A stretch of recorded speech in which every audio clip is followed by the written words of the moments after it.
Governor Huckabee, how are you, my friend? I'm doing great, Mark. Honor to be with you. And likewise. Now, everybody knows who you are, but let me just give a little background. Michael Dale Huckabee. You were an American politician, we know, a Christian minister, author. You were a radio host for a period of time, no? Yes. Commentator, obviously. You were the 44th governor of Arkansas. You were governor for quite a long time. Almost 11 years. Almost 11 years. Prior to your political career, you served as a pastor. When? It's been almost 30 years ago. It was a period of time, about 11 and a half years, and my first career was actually broadcasting, radio, television.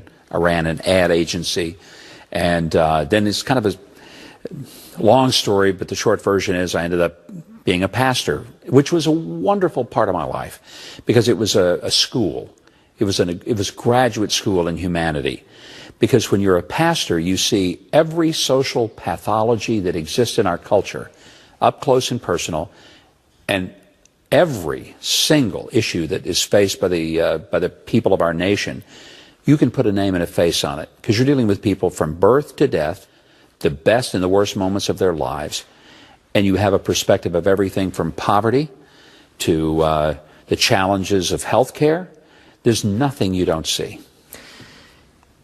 Did you launch from being a pastor right into politics? How did you get into politics? I always thought I would do that when I was even a teenager, and I thought that was going to be my career path.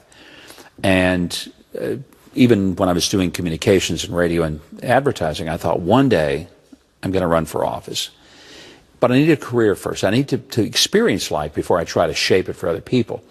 And then when I went into the pastorate, quite frankly, Mark, I thought, well, that prospect is gone. Nobody would ever accept somebody who's coming from a pastoral background into politics. But I came to believe that it was a terrific preparation, better than being a lawyer or insurance executive or whatever.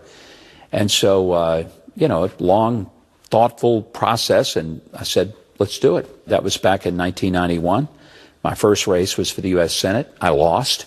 Ran the next year, 93. Now back in 91, okay. Arkansas was heavily Democrat, right? It wasn't heavily Democrat. Yeah. It was Democrat. Yeah. It was the most lopsided state in the country, more than Massachusetts, Maine, Vermont, Oregon, California. When I became lieutenant governor in 1993, the legislature was 90% Democrat. In the Senate, for example, there were 4 out of the 35 members of the Senate who were Republican, and frankly, those 4 were a little suspect. Mm-hmm. My door was nailed shut on the day I was sworn in as lieutenant governor at the state capitol. Sworn in at the order of Webb Hubbell, who was working at the White House for Clinton at the time, and they were so angry that a Republican had been elected during Bill Clinton's first year as president that they just said, you got to stop this guy. So my door was nailed shut, and it stayed nailed shut for 59 days. Until finally there was such a public outcry, they took the nails out of the door. People think that's an apocryphal story. It honestly happened. Lieutenant Governor in 1993. Mm-hmm. You become governor when? Became governor in 1996 when Jim Guy Tucker, who was the governor, was convicted of Whitewater-related felonies. Mm-hmm. He was shown the door, and I went through the door, and by this time the nails were clearly gone. It was a very tumultuous time in Arkansas politics and history. And here I was, only the 4th Republican to be elected to a statewide office in 150 years, first in 25 years. And now the state's got a Republican governor following the conviction of their Democrat governor. It was a very, very challenging time. But it was also the greatest period of my life. I mean, it was an extraordinary opportunity to do things completely differently than had been done for so long under Bill Clinton, who had been governor a long time, and then Jim Guy Tucker, who really only got to serve a little over 2 years. Do you have much dealings with the Clintons while you were governor? Yeah, I did, actually. I always liked Bill Clinton. He and I have had a good personal relationship, disagree strongly philosophically and on issues, but you've been around him. He's impossible not to like in terms of his gregarious nature. Didn't have such a warm, fuzzy relationship with Hillary, to be honest with you. I'm not sure anybody of my party ever has. But even when Clinton was president and I was governor, I had a very good working relationship with him. And I will say in fairness, Bill Clinton was a terrific president for all governors, including all the Republican governors who, if they were honest, and maybe not on the record, would tell you that they got more cooperation from the Clinton White House as Republican governors than they did from the Bush White House. Why do you think that is? There was an attitude that Bill Clinton, who had been a governor and loved the job, recognized that governors really were the front line of policy. He knew that Washington didn't really get things done. And he understood that if you wanted a laboratory of government, just like the founders really understood the states to be, this is where you attempt things, you try and you innovate. And he was willing to let Republican governors try things. Welfare reform came out of the states. It didn't come out of Washington. There were things that we did in children's health care in Arkansas that preceded the whole idea of S-chip. But the way we wanted to build it was that it required pay-in. It wasn't just a welfare program where you get 100% of your benefits for free. You had a premium, you had a copay, you had a deductible. Why is that important? Because if people have skin in the game, they take a totally different attitude towards something than if it's all free and they don't care whether it costs $1,000 or $100. Those are the kind of innovations that you could do at the state level. And to his credit, as president, Clinton said, give it a shot. And yet George W. Bush was much more difficult. He was a good guy to deal with. You never could get to him. He had such a palace guard and great people, but they protected him. And for them, everything was whether it was good for him politically, not whether or not it was actually good in the policies of the state. And then you decided at some point to run for president. That was a brilliant idea, wasn't it, Mark? Listen, and it turned out real well. Well, you know what? 2012 was rather bruising, the Republican primary. What happened then? Well, that was the one I set out. A lot of people said I should have gone into that one. I mean, I ran in 2008. Right. That's what I meant. And it was a tough time. I mean, we'd just gone through 8 years of President Bush. His approval ratings were very low at that point. It was going to be difficult to win. By the way, you're a very nice guy. See how he did that, folks? I got the date wrong. He said, that's when it's happened. But let me tell you the one, 2000. Go ahead, I'm sorry. Well, a lot of people thought I should have run in 12, but I really, it was not a good time for me at that time, and there's a lot of reasons why. But in 2008, I felt like the Republican Party had become stodgy. I felt that it was losing touch with working class Americans. It did not have leaders that had a common connection to the kind of people I grew up with. Mark, I grew up dirt poor in South Arkansas. I'm the first male in my entire family lineage to graduate high school, much less go to college. For me, the American dream is not something I read about from someone else. I've lived it. My dad was one of those Americans, like a lot of fathers who raised kids, that he lifted heavy things. He worked hard. He got his hands dirty. That's the only jobs he ever knew. I felt like those were the people that Republicans, their policies would help the most if we really implemented them, but we acted like they didn't exist. And the result, long term, was that the economic policies of true conservatism and capitalism, really bringing people to a point of liberty where they were not forever completely enslaved to their group, but they were looked at as individuals. To me, this is the fundamental difference between conservatives and liberals. Liberals believe you're in a group. You have to stay in your group, don't leave your group, and if the group does okay, you can do okay. Conservatives believe that our liberty is individual. It's God-given to each person, and there are no limits except the limits that I'm willing to place on myself because I just refuse to accept the freedom that I've been given. And so I felt like in 2008 that we were missing the opportunity, and we were a great party if you were sitting in the corner office, but we were not a good party if you were standing on the concrete floor 8 hours a day, lifting heavy things and going home and having to take a shower before your wife would let you sit at the table. You did pretty well in that primary, really, didn't you? Yeah, I came in second to McCain. I was the runner-up to John McCain in 2008. So, and on a dime to the dollar of what McCain and Mitt Romney had. And 2016 was a big field. Yeah. But one of the things I noticed during that primary was you never took a shot at Trump. No. You ran on your message, and that was pretty much it. Why was that? Well, first of all, Donald Trump was not my enemy. He was not even really my opponent. I looked at it that one of us on that stage was going to face Hillary Clinton. I thought I'd be the right guy. I knew her better than anybody on that stage. Known her 40 years. People decided differently. I respect that. You know, that's what you do in an election. But why would I go and attack one of the other people on that stage? Because if they won, then I was going to have to go to the convention stage and tell everybody how great they would be as president after just telling them they would be terrible. At some point, that doesn't make sense to me. And those were not the people that I was trying to oppose. Secondly, you know, I may not be the smartest bulb in the chandelier, but I'm bright enough to know this, that if you attack Donald Trump, he's going to come back at you. And he's going to hit you harder than you ever hit him. And when you're ready to give up in the fight, he isn't. And he keeps clubbing you until you're unconscious and in a coma and can't come out of it. And so I watched all these guys on the stage, and they go after Trump. And the next thing you know, they get a nickname that they're stuck with for the rest of their lives. He pummels them, and the press love it so much that they just give him more airtime. So I thought, I've seen this movie, it doesn't end well. But you also liked him. I like Donald Trump. I personally like the man, and that surprised a lot of people because we couldn't be more different. I'm a kid that grew up dirt poor in South Arkansas. He grew up, you know, in New York, and he's a street fighter from Queens, and he's lived the life of a billionaire. I've never met many billionaires. Yeah, we're as different as night and day. But there's some things that I admired about him. I admired his candor, his transparency, and quite frankly, one of the things that I've admired about him is that he did not get where he is politically in the normal way of being beholden to all the special interests who completely own most of the politicians in Washington. And that's why nothing changes. Democrats get elected, things stay the same. Republicans get elected, things stay the same.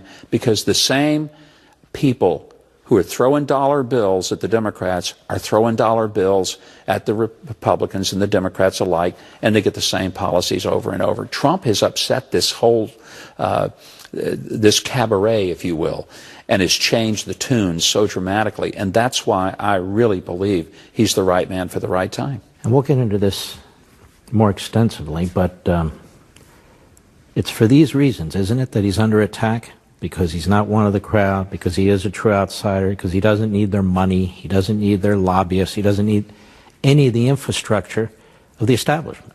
It's absolutely one of the main reasons. They can't control him. They can't tell him to quit.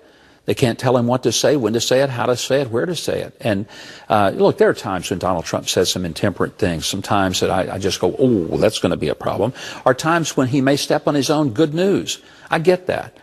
But what I admire is that here is a guy who is doing exactly what he said. He said he was going to cut taxes, and he has, and the economy is booming. He said he was going to recognize Jerusalem as the capital of Israel and move the embassy, and he's done it.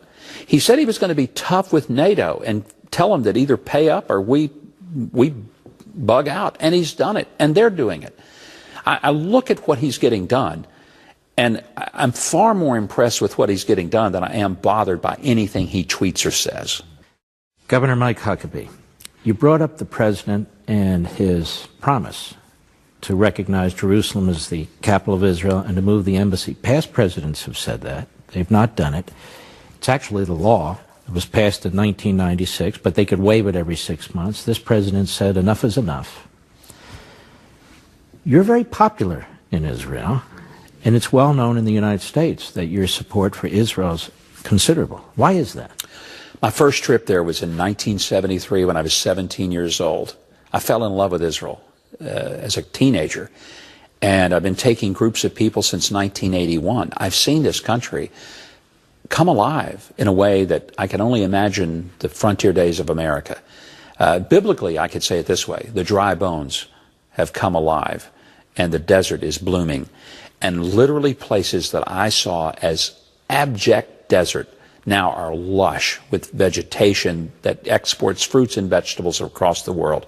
But Israel is a very special place. As a person of faith, for me, Israel is not just another piece of real estate. Maybe the most hotly contested piece of real estate on earth, but it has biblical dimensions, biblical connections, and that's important to me. I think the title deed goes all the way back to Abraham. So to see a president recognize the rightful home of the Jewish people in a Jewish state and Jerusalem as its capital. And by the way, Jerusalem has only been capital to one people in the history of the earth, and that's to the Jews. So it's important to me that we respect that. And it's part of your faith. It's part of my faith, as an evangelical Christian. Absolutely. And I've had this conversation with the president back before he made the decision, and I told him, I said, Mr. President, there are two things that evangelicals, who, by the way, were the basis for him being elected, they overwhelmingly, like 75–80% of evangelicals voted for Donald Trump and still support him. And that surprised a lot of people, but they like someone who sticks by the black and the white of the right and the wrong and what they stand for.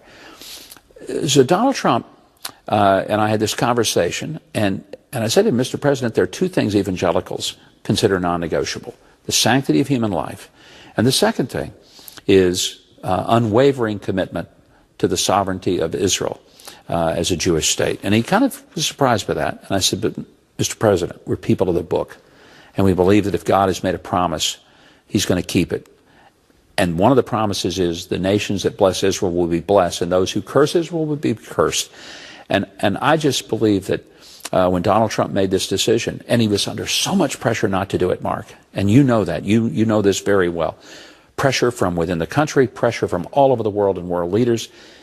And later, after he had done it, I had the opportunity to say, what was the deciding force? He said, because it was the right thing to do, and I said I was going to do it. I was so refreshed by a president who is able to say, it's the right thing to do, and I said I was going to do it. I haven't seen that kind of commitment since Ronald Reagan. Mm-hmm.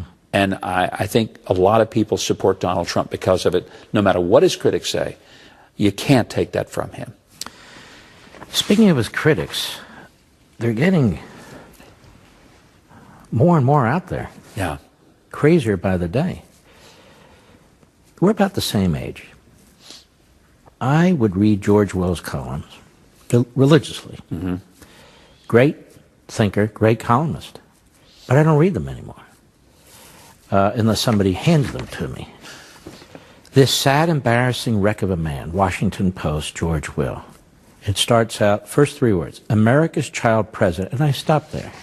And I said, this isn't rational thinking. When you look at what the president has done economically, you can disagree with certain aspects. I have my disagreements with him. But I also have a lot of agreements with him. When it comes to judges and taxes and regulations, he abides by the Constitution, which is a big deal to me. Look at his foreign policy. When it comes to Israel, when it comes to the Iran deal, when it comes to being tough on North Korea, we still have military assets off the peninsula there. And even though he calls Xi his friend, he's tough on the Chinese. And he's been much tougher on Russia than Obama could ever have dreamed of. Much more so. What is this, America's child president? What, they don't like the way he talks? They don't like the way he looks? They don't like his New York accent? What is the problem here? It's personal with these guys. It's personal. But the vitriol is unhinged.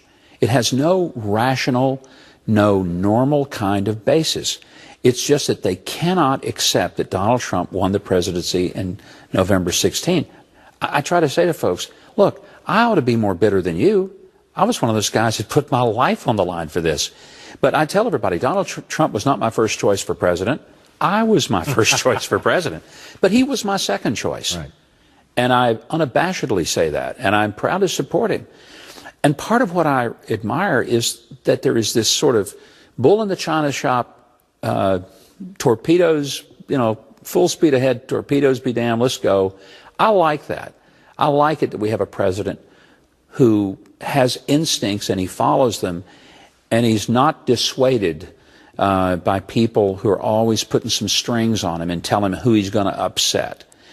Clearly, he's upset a lot of people in the Potomac world. Do you think it's a cultural battle even within the conservative movement? Oh, without a doubt. And what is that? It's resentment.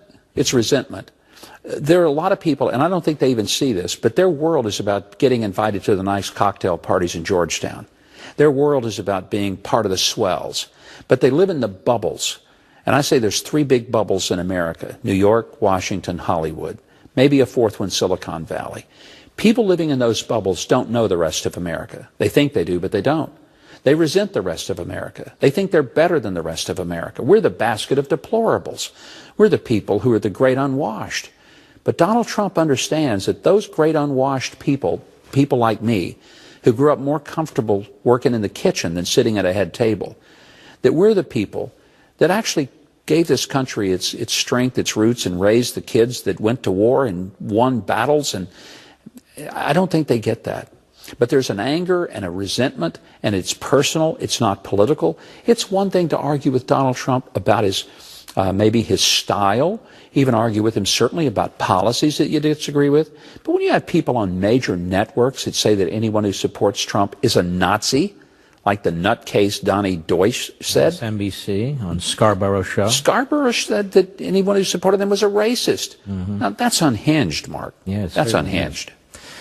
So this cultural battle, even within the conservative movement, you think it's because he came out of nowhere and they didn't have a say in it? Do you think it's because he truly is an outsider? Do you think it's because of what he says and the way he says it? Because his policies, they're not left-wing policies. They're not anti-American policies. They're not.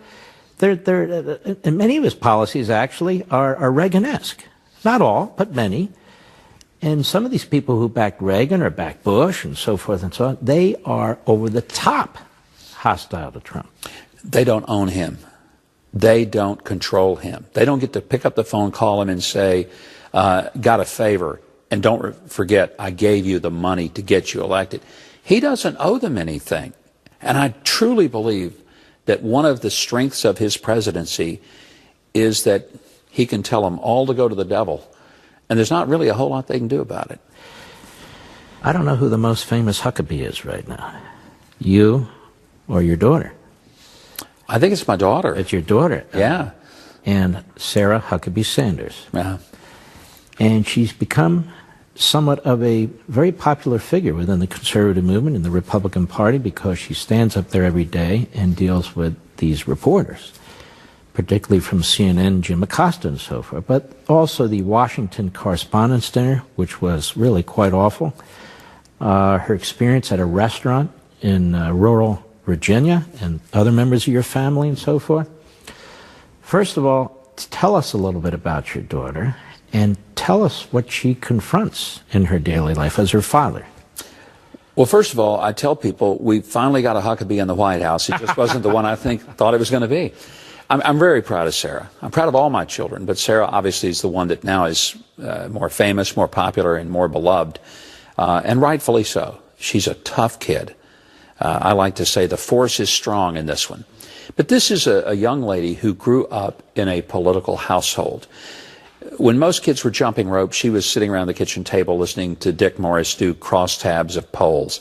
She's been swallowed up and consumed in the political world since she was a tiny girl.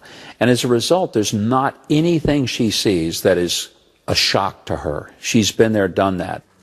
I think in this White House, it's certainly intense in a way that we've never seen before.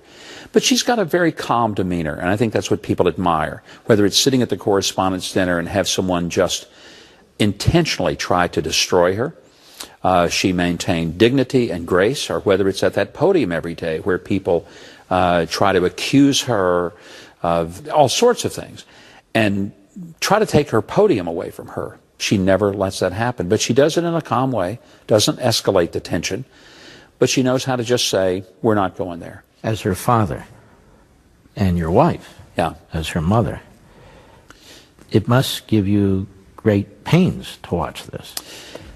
I take more of a pride than a pain. And I'll tell you what, I watch her, and when somebody asks some stupid question, my thought is not, I can't believe they said it.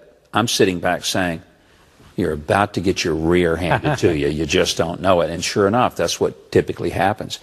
Because I know that she's tough. And I've always said, when a Southern woman begins or ends a sentence with these three words, whether it's literally said or figurative, and they say, bless your heart, you're about to be gutted like a deer. You just don't know it.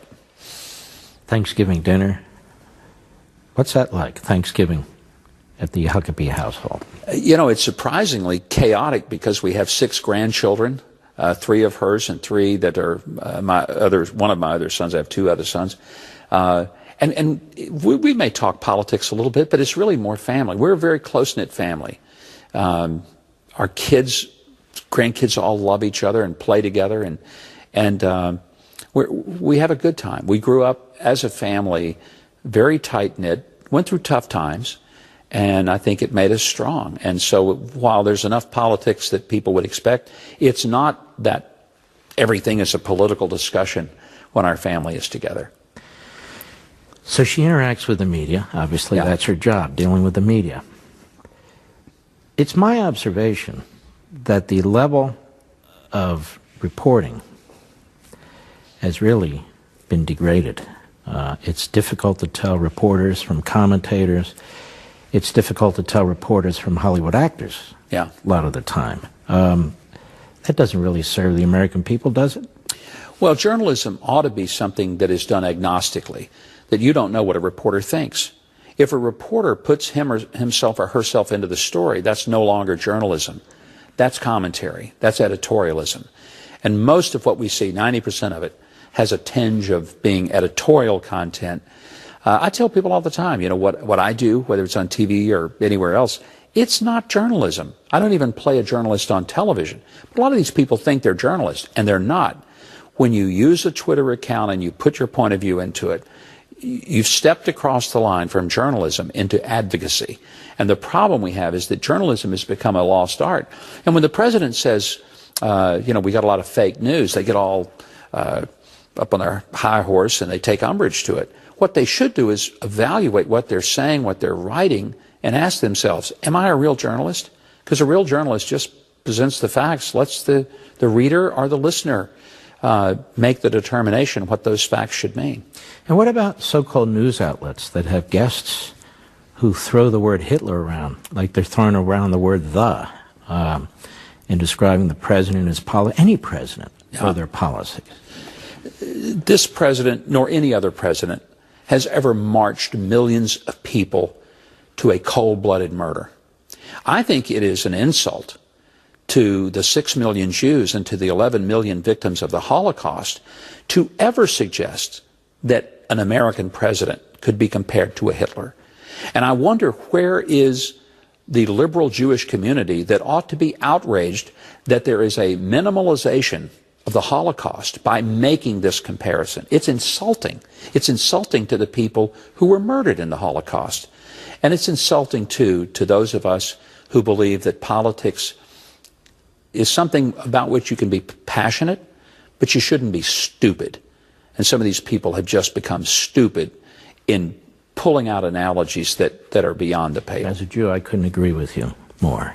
And it is very troubling to me that we've dumbed down so-called journalism to the level now where concentration camps are thrown out there, where Hitler's thrown out there, the Third Reich is thrown out there because they don't like a president or they disagree with his policies. It really is beyond the pale. Mike Huckabee, let me ask you about the judiciary. This is crucial.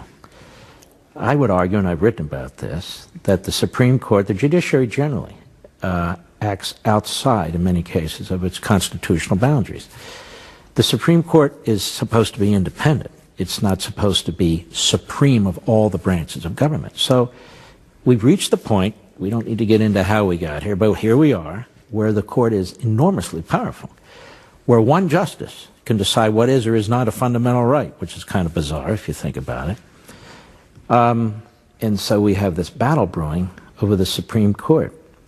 Now, whether Kavanaugh is a Clarence Thomas or not a Clarence Thomas, again, you've got 100 organizations out there turning him into this evil, devilish figure. The left has really, whether it's Trump, whether it's Supreme Court nominees, whether it was Reagan, whatever it is, the left has really become extremely hostile to even our political processes, don't you think? Oh, without a question. And I find it interesting that when Kagan was nominated, a lot of Republicans voted for Kagan, not because they agreed with her or thought she would rule as they would wish, but because a president has a right to make that decision under the Constitution. Sotomayor, same thing. What I look for, I hear people say, I hope he appoints a conservative. And I say, I don't. I don't want him to appoint a conservative or a liberal. I want him to appoint a constitutionalist. Exactly right. I want him to appoint someone who is, I'll use the term again, agnostic when it comes to political ideology. I want them to look at the text of the Constitution, what it meant when it was written, and apply whatever law to that Constitution and strictly stay there. The Supreme Court and the entire judicial branch is exactly what you said. It is one of three equal branches, but it is not a superior branch to the other two. Jefferson even said that if there was a weaker branch, it would be the judicial, because the Congress and the legislative branch has the power of the purse, the executive has the power of the sword. The judicial branch really has the power of neither. It only has the power of persuasion. But the judicial branch has become a legislative body. I want to say to people wearing black robes, if you want to be a legislator, take your robe off, resign that position, and run for Congress. Then you can be a legislator. But if you're sitting on the court, you don't get to make law. You get to simply look at the Constitution through the clearest, most focused eyes you can, and forget whether it's conservative or liberal. But is it right or is it wrong in the context of the Constitution? But they don't even agree with applying the Constitution. We talk about originalism, we talk about textualism, and if you have a nominee who says, look, I believe in applying the Constitution, they'll immediately say, no, precedent, because they like the activist precedent, except when they don't like the activist precedent. So they view the court, do they not, as the way to advance their agenda, particularly their social agenda? It seems like the Supreme Court has nationalized cultural and social issues. Well, they've done that, and interestingly, they've used that as the tool to affect legislative change that they never had the votes to get, whether at the state or the national level, which is where that should have happened, whether it's abortion or same-sex marriage, two of the more controversial social issues of the day. So they couldn't win it legislatively, so they go in the judiciary. Then they say, but we can't let the judiciary, the very body that we believe should make these decisions, ever change these decisions. Why not? If you live by the sword, you die by the sword. They don't see it that way. It's a truly hilarious, almost beyond ironic approach that liberals have when it comes to they can't see their own irony, but there it is. What I think we should start looking at is, if we want these changes, if we want them to be done, then do it the old-fashioned constitutional way.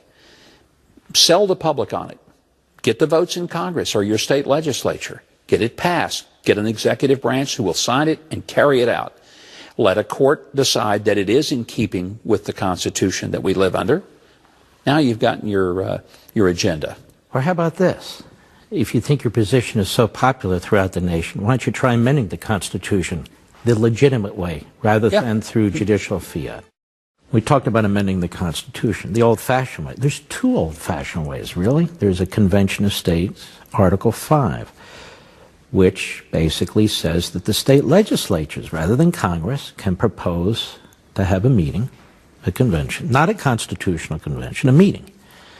And the states can send delegates, and they can discuss, just as Congress would, the Constitution, whether or not there should be amendments, and then it goes back through the ratification process. You still need 38 state legislatures or conventions. This is something you've endorsed. I have endorsed it, and I believe very strongly that it's the only way we're ever going to get a balanced budget amendment. It's the only way we're ever going to be able to bring some real reform to our system, because Congress is completely paralyzed because of the money that controls it, paralyzed because of the political interest. People are more afraid of losing an election than they are losing their constitutional republic. So I strongly believe that a convention of the states empowers the people of America to get some things done that they've long wanted, perhaps term limits, but never going to get it as long as we put it in the hands of Congress. And I don't understand the serious opposition. Is this not federalism? Is this not what we've argued for? State authority, the 10th Amendment, is this not actually in the Constitution? It's part of the Constitution. There can't be a runaway convention, since it still takes 38 states to ratify whatever comes out of there. Isn't this a way to take our Constitution as written and take it back? I think it is, Mark, and I've always believed the best government is the most local government. That's a conservative bedrock principle. And what better way to make our government more responsive to the people at the most local level than the Convention of the States, which really listens to the people from the states. It's a high bar to overcome. It's not easy. And people say, oh, it could go off the rails. Not likely. I'd be more afraid they'd never get on the rails, not that it would go off. And what's the alternative? We have what I argue a Supreme Court that the left wants to act as a Politburo. That's why you can have your 4 justices, but beyond that, you don't get any. Yeah. So you have a quota system, constitutionalists. Otherwise, we control things. Why do they fight so hard? Because they don't view it as a court. They view it as sort of a Politburo, a political operation that on high can order things. But this cuts under that. This is true republicanism and federalism, is it not? It is absolutely what it is. It's an empowerment of the people in a way that gives us the most raw form of constitutional empowerment to the people who are supposed to be served by the government rather than to be serving the government. And even if the movement got close to having a convention of states, I think that would wake up Washington like they've never been awakened before. It couldn't but do anything other than wake them up and shake them up. And Lord knows we need a wake up and a shake up going on. Governor Huckabee, 10, 20 years from now, where do you see the future of the country? Are you positive, negative? You're not sure. I say I'm not sure. I'd like to say optimistic that it's going to get better. But I'm watching some things happen that I've never seen before. The level of anger, hostility, the fact of social media that gives people the ability to be anonymously hateful and have no accountability for their speech. And the shutting down of a point of view if you don't agree with it. And not just the point of view, but shutting down all of the businesses associated with that point of view. If we don't change that, I'm pessimistic. If people wake up, come to their senses, and the university campus begin to recognize that they're defiling the very thought of true education, then I become optimistic. And of course, the rise in violence that seems to be taking place, confrontation in the streets, Antifa, other organizations, that's concerning, is it not? It's very concerning. Now, I do remember back in the 60s, we had riots in the streets. People were burning down their neighborhoods. We had shootings on campus. It was a, you go back and you look, it was a pretty rough time. People being hosed with fire hoses in the streets over racism. There were some bad things that happened in this country in the 60s, and I thought then, we may never make it another 10 years, and we did. The one thing I have hope for is that ultimately, I think God has blessed this nation. I don't think we'd be here without him. Mm-hmm. And I also believe this, that this is a resilient country, and sometimes it goes through tough times, and then its people wake up, and we decide we're better than this. And that's my hope for us now. Nothing worse than what took place during the Civil War. Yeah. I don't mean the outcome. Yeah. I mean, those battles were absolutely unbelievable. It's been a great pleasure having you. The pleasure has been mine. Thank you, Mark. All right.